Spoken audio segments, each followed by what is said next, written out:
yaje kubasura nawe kugira ngo arebe umurimo w'Imana nawe nabasuze. Welcome you guys.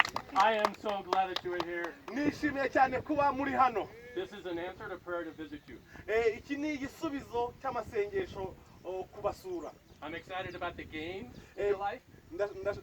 Nishimiye uburyo mukina.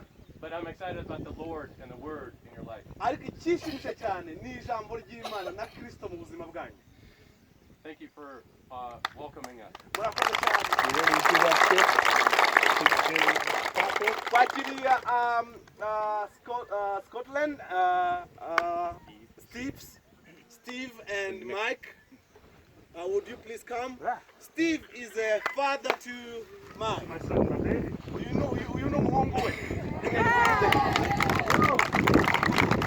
know how we feel? Muzi uko twiyumva se? We feel good. We feel strong.